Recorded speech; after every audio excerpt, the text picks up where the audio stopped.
A forma como a Índia está lidando com o problema da islamização realmente bate diferente, porque essas pessoas não estão se contendo ao falar da ameaça, do problema e do que sentem em relação a isso. Vamos ver um pouco desse conteúdo incrível. Muslims living in India. That's the second lot. Quero dizer, há 200 milhões de muçulmanos na Índia, a maior população muçulmana do mundo. E você diz que onde quer que os muçulmanos vivam... Aqui, quando os muçulmanos passam de 30%, esse país está em perigo. Isso soa como ódio. Isso soa como a linguagem do ódio. Eles sempre fazem isso. Ah, você parece racista. Você parece racista. Vamos ver como ele responde. Aliás, esse é o ex-parlamentar indiano. Fácil chamar de ódio. Estou sendo gentil ao não deixá-los vir para a Índia. O artigo 14 da Constituição indiana garante o direito à igualdade, como você sabe. Sim, para todas as pessoas que vivem na Índia. Posso te dizer que isso é uma má interpretação do artigo 14. O artigo 14 garante igualdade entre iguais. Vou te dar um exemplo. As pessoas não são iguais. Nem todas as pessoas são iguais. Muçulmanos não merecem direitos iguais para se candidatar. Não há direitos iguais, pois não estão na mesma categoria. O que ele quer dizer com isso, antes que as pessoas enlouqueçam por compartilharmos esse trecho? O que isso significa é que quando alguém está entrando em um país com a intenção de tomar o controle, de fazer algo ruim para esse país, de não permitir que esse país continue como está, isso coloca essa pessoa em uma categoria diferente. Vamos supor, por exemplo, um criminoso. Ok, todo mundo sabe que se você quiser solicitar um visto, digamos para os Estados Unidos ou para algum lugar na Europa, bom, a Europa não é um bom exemplo. Todo mundo tem o direito de ter a cidadania potencialmente garantida, certo? Potencialmente. No entanto, existem alguns fatores que podem fazer com que elas não sejam elegíveis. Ou seja, não são iguais às pessoas que são elegíveis. Não é que não sejam iguais como seres humanos, mas simplesmente não são elegíveis.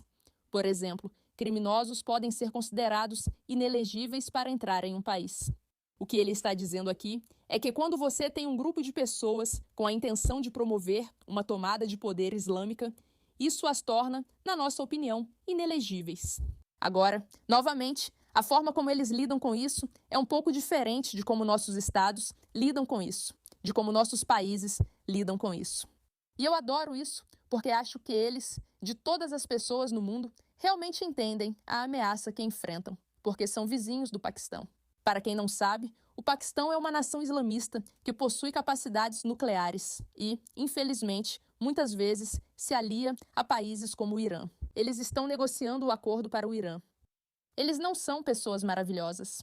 E o Irã conviveu com eles. Irã. A Índia conviveu anos com eles na fronteira e sabe que a ameaça é real, não é brincadeira. Agora, se você tem uma população de cerca de 1 bilhão de pessoas, 1,3 bilhão, acho que neste momento, 200 milhões deles fazem parte de uma categoria que pode ser um pouco problemática. Você tem um problema real nas mãos e precisa lidar com isso. E você não pode lidar com isso apenas sendo gentil, doce e fofa do jeito que a Europa gostaria que você fosse. Vamos assistir. 200 milhões. Sim, esse é o número de muçulmanos neste país. Isso faz deste país um dos países com a maior população muçulmana entre os países não muçulmanos do mundo. E é um país que foi historicamente conquistado pelo Islã e até teve que se dividir em 3 devido a conflitos contínuos com muçulmanos. E hoje eles têm armas nucleares permanentemente apontadas para um vizinho muçulmano rival que fez o mesmo. Claro, esse país é a Índia.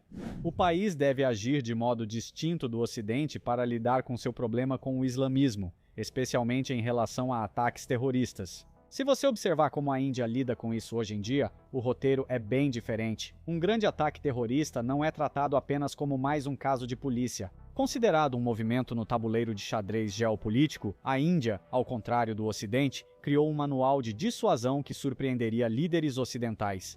Então, o que a Índia está fazendo é não lidar com a ameaça islâmica como uma ameaça religiosa.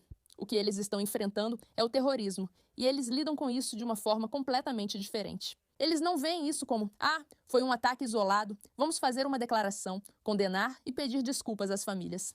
Vamos realmente enxergar isso pelo que é, um indicativo de uma mudança geopolítica para dominar nossas sociedades. Agora, imagine a diferença na Europa se eles tivessem feito isso. Se toda vez que houvesse um ataque terrorista pequeno ou grande, ao invés de pensarem, ok, a gente só precisa se acostumar com isso, vamos aumentar a segurança, eles realmente encarassem isso como um problema que precisa ser erradicado. Eles buscaram as origens e realmente fizeram algo a respeito. Em que posição estaríamos agora? É isso que a Índia está tentando fazer. É exatamente isso que vamos analisar hoje. Para entender como isso aconteceu, precisamos voltar ao dia 26 de novembro de 2008. Naquela noite, 10 jovens chegaram a Mumbai pelo mar. Eles não vieram em um navio de guerra. Eles entraram na cidade em um pequeno barco inflável depois de sequestrar um barco de pesca. Eles não eram terroristas no sentido tradicional. Eles foram treinados como comandos de elite por um grupo chamado Lashkar-e-Taiba, ou LET, uma das piores organizações terroristas islâmicas do mundo. Eles se dividiram em equipes menores e seguiram para locais que simbolizavam a Índia global. O icônico Hotel Taj Mahal Palace, o Oberoi, um centro comunitário judaico chamado Nariman House e o movimentado Leopold Café. Uma equipe entrou em uma das estações de trem mais movimentadas do mundo e começou a atirar. Por 3 dias agonizantes, o mundo assistiu a um pesadelo se desenrolar ao vivo na TV. Foi um cerco de vários dias planejado para atrair máxima atenção da mídia internacional. Na época, a resposta foi, francamente, uma bagunça. A polícia local estava completamente em desvantagem, enfrentando homens armados com AK-47 e granadas, enquanto usavam rifles de ferrolho ultrapassados da era colonial. As linhas de comunicação estavam congestionadas e faltava liderança clara para coordenar o caos. Como os comandos de elite Black Cat da Índia estavam todos baseados em Nova Delhi, eles levaram horas só para chegar a Mumbai. Quando eles finalmente lançaram a Operação Tornado Negro para retomar os hotéis, 166 pessoas inocentes já estavam mortas. A investigação provou que não se tratou de um ataque de lobo solitário. Foi planejado no Paquistão e facilitado por agentes de reconhecimento como David Headley, paquistanês-americano que passou anos mapeando os alvos. Uma observação rápida antes de continuarmos. Se você gostou do vídeo, a propósito, este vídeo é da Cyberpunk Dingo. Passaram a prender militantes. Eles até criaram 4 novos centros de segurança em cidades como Mumbai e Calcutá para nunca mais ficarem esperando a ajuda de Delhi novamente. Eles montaram uma rede de vigilância costeira com radares para monitorar o mar. De várias formas, a Índia buscou se tornar um superestado de segurança ocidental. Eles focaram na polícia e nos tribunais, e por um tempo, parecia que esse era o plano. Aqui está a verdade. Isso não vai funcionar, todos sabemos. É isso que a Europa tem feito. Precisamos de algo melhor. Vamos descobrir o que é. A NIA acabou alcançando uma taxa de condenação de mais de 95%, o que é impressionante por qualquer padrão. Mas mesmo com mais policiais, mais leis e mais condenações, os ataques não pararam. Os campos de treinamento além da fronteira continuavam e seus líderes se sentiam intocáveis. A Índia viu que melhorar a polícia só gerenciava, não resolvia o problema. Agora, eis a diferença. No Ocidente, quando algo assim acontece, a suposição geralmente é a mesma. A ameaça é interna. Um indivíduo radicalizado, talvez uma pequena rede, algo que você pode rastrear e talvez acabar com inteligência e policiamento. Então, a resposta segue essa lógica. Você encontra os responsáveis, prende eles, leva a julgamento, reforça a vigilância e tenta impedir o próximo antes que aconteça. Então, esse é um dos maiores equívocos sobre o terrorismo que as pessoas não percebem. Eu acho que algo entre 80% e 90% do terrorismo é, na verdade, financiado por estados. Ao pensar em terrorismo, você imagina pessoas agindo sozinhas ou em grupos organizados. Você não pensa em estados financiando o terrorismo em outro país para avançar seus interesses políticos. É impressionante que as pessoas ainda não entendam esse equívoco. Estados financiam muito disso para vencer politicamente. E, portanto, se você está planejando lidar com o problema do terrorismo, você não pode simplesmente encontrar os indivíduos que estão no final de uma cadeia enorme e planejada. Você tem que lidar com o problema na raiz. Essa abordagem funciona porque a ameaça vem de dentro do próprio sistema. Mas a Índia não estava lidando com esse tipo de ameaça. Eles perceberam que os autores dos ataques não eram o problema completo, e sim sua origem. Do outro lado da fronteira, existiam organizações inteiras voltadas para isso. Não eram pequenas células escondidas, mas sistemas estruturados que não desapareciam só porque alguns agentes eram presos em solo indiano. Isso muda completamente o problema. Não é possível resolver isso só com prisões do outro lado da fronteira nem julgar um campo de treinamento em outro país. Você não pode impedir algo que está sendo organizado fora do seu controle. É aí que o modelo ocidental começa a falhar. Ele parte do princípio de que você tem controle sobre o ambiente em que a ameaça está sendo criada. A Índia não tinha. E quando essa realidade se instalou, a forma como eles pensavam sobre o terrorismo começou a mudar. Mas, por um tempo, eles ainda praticaram a contenção estratégica. Porém, em meados da década de 2010, a paciência do público se esgotou. O governo concluiu que precisava de um espaço estratégico para revidar com força contra terroristas e seus apoiadores, porém sem perder o controle e evitar uma guerra nuclear total em 2016. Então vamos analisar esse cara por um momento. Modi respondeu dessa forma a um ataque terrorista do Paquistão. Friends,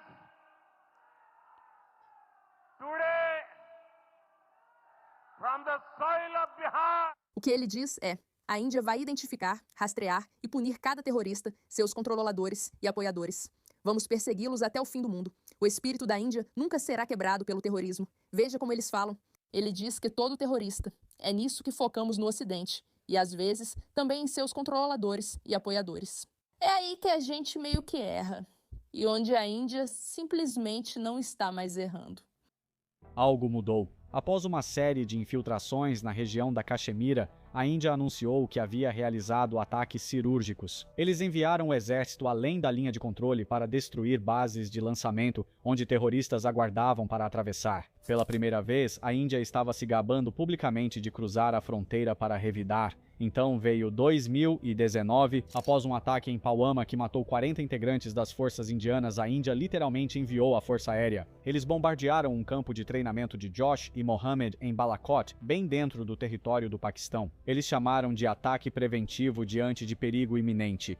O mundo se assustou, achando que duas potências nucleares iam entrar em guerra. Mas a Índia deu seu recado. Eles estavam prontos para usar poder aéreo e cruzar fronteiras para destruir a infraestrutura terrorista. O número de mortos importava menos do que a mensagem transmitida. As antigas regras não valiam mais. Esse foi o nascimento da dissuasão por punição. A Índia estava dizendo aos grupos e seus patrocinadores que cada ataque teria um custo militar direto e doloroso. Mas lembre-se. O que é tão interessante sobre isso é que essa é a nova estratégia que Israel tem adotado recentemente e a estratégia na guerra com o Irã.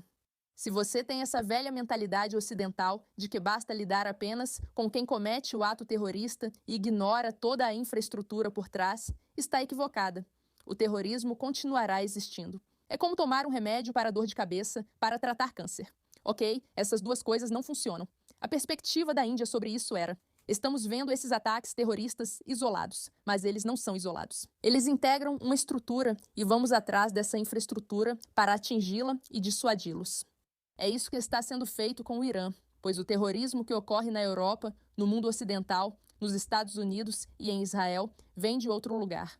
É lá que essa ameaça precisa ser enfrentada. A ameaça financeira, a ameaça psicológica, o espírito, tudo isso precisa ser combatido. É uma perspectiva totalmente diferente de lidar com o terrorismo. Não se trata apenas de lidar com indivíduos, mas sim com a causa raiz, algo fundamental para as pessoas entenderem e acompanharem. Sabe, falamos muito sobre a direita woke e suas ações para destruir os Estados Unidos, mas pouco sobre a esquerda woke e o que fazem. Quando você vê ataques a tiros, você pensa: ok, vamos defender mais as escolas, vamos colocar mais segurança, em vez de pensar: qual é a cultura e as ideologias que estão sendo ensinadas aos jovens, que depois acham que devem sair e cometer ataques terroristas? Se essa fosse a nossa abordagem em relação ao terrorismo, seja vindo de extremistas de esquerda, atiradores, ataques em escolas, etc., ou de extremistas de direita, se realmente lidássemos com as ideologias e os problemas que estão levando a essas ações, então veríamos um resultado. É isso que a Índia faz. Índia, Israel e Estados Unidos já estão adotando isso. Espero que a Europa, ao admitir o problema do terrorismo, também siga esse caminho. Obrigada pela atenção. E lembrem-se, no Ocidente, nos acostumamos a pensar que sabemos o que é melhor. Isso nem sempre é verdade. Há muito conhecimento no exterior e países dos quais poderíamos aprender, como Japão e Índia, que fazem um bom trabalho. Existem muitos outros exemplos de lugares que perceberam a ameaça, perceberam isso antes de nós e tomaram medidas para tentar criar uma mudança em suas sociedades. Podemos aprender com eles. Se fôssemos menos arrogantes sobre nosso conhecimento e reconhecêssemos que há conhecimento em outros lugares, talvez pudéssemos aprender e mudar. Obrigada pela atenção.